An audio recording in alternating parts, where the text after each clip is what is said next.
Good morning, welcome to Headline Focus here live on Core Politics with me, Rob Double. It is the start of the week, Monday the 15th of January 2018. Let's have a look at what's making the political headlines today. So to start off with, big news coming through this morning, and that is that Carillion, which is a maintenance services company, has gone into liquidation. The company has effectively, therefore, collapsed. This is after talks with lenders, the Cabinet Office, government officials and company officials failed to bring about a satisfactory conclusion over the weekend, with yesterday there particularly being no agreement between those parties. The problem is, it's reported the company has about £1.5 billion of debt, and banks are not willing to lend the company anymore unless the government steps in to effectively support the company, so to guarantee the banks their loans back. It's important politically, but also just for the country as a whole, because the company is Britain's second largest construction and outsourcing firm.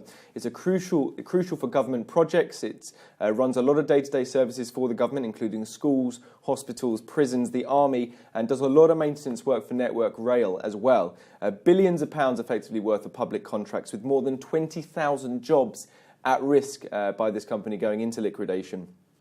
This also, because it did a lot of outsourcing to third parties of the contracts that it won, particularly from the government, that the collapse of this country, it is feared, will mean that they could send hundreds of other companies and other suppliers out of business as a result. The company's had a troubled history actually for a long time though, a relatively long time. The share price has dropped 90% since July 2017 of last year, and it's already on its third chief executive in 6 months. So clear signs there of problems in the business. And therefore, politically, the big lines coming out today, particularly in the FT and the Financial Times, is why was a company which clearly was going through so many problems given so many government contracts, because it effectively tied the government up with a business which always was at risk of not being able to have a sustainable future. And as you can see in the FT and the Times, that is the key line. Chris Grayling, who is the Secretary of State for Transport, is the main person in the firing line. The big question, as I said, why huge public contracts were given out to this company after its first profits warning in particular last year.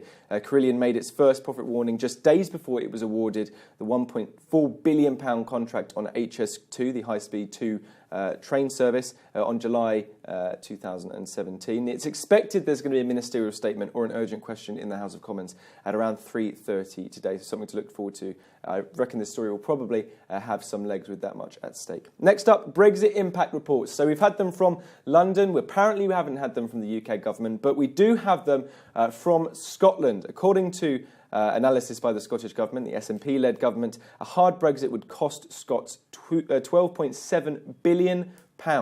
Now, First Minister Nicola Sturgeon and Brexit Minister Michael Russell will launch a new paper today called Scotland's Future Relationship with Europe at around 10:30 in about an hour and a half's time.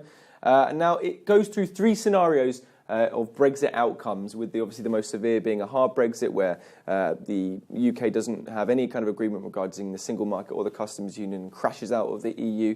And they're saying, according to that, if the UK was to go on WTO rules, the cost to Scotland would be about 8.5% of GDP, which is equivalent to £12.7 billion a year by 2030. That's equivalent to if the UK and Scotland remained in the European Union. This comes, of course, as a cross-party delegation, another one of Remain MPs, Chuka Umunna, Chris Leslie, Anna Silbury and Dominic Grieve are heading over to Brussels to meet EU's chief negotiator Michel Barnier. Nigel Farage saw him last week, so did Stephen Wolf and many other business leaders as well. It's becoming the thing to do, apparently, for political people to meet with Michel Barnier to give their thoughts. That's coming through a little later in the afternoon, so expect some lines on that. And this obviously builds on the anxiety, particularly from people like Nigel Farage, that the Remain camp is becoming stronger, in fact too strong, and perhaps could force a second referendum. One more story then comes from UKIP.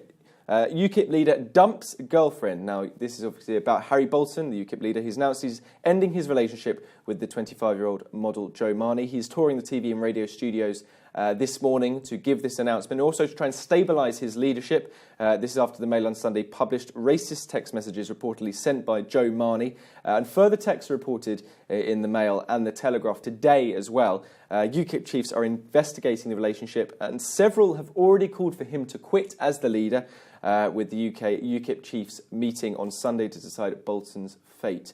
Nigel Farage, however, has said, or rather a spokesman for him, it's reported in the Daily Mail, has said there is no chance of him returning as party leader for a fourth time. So the question is therefore, firstly, who is going to lead UKIP if Henry Bolton is given the chop, and also what is the real message of the reason UKIP is still around? Really interesting questions for them to come and resolve for the general public in the months to come. That's pretty much it for today. You're up to date. Don't forget you can find all the latest on what we're doing here on Core Politics on our Facebook page and Twitter. But from me and all the team here at Core London, have a fantastic start to your week.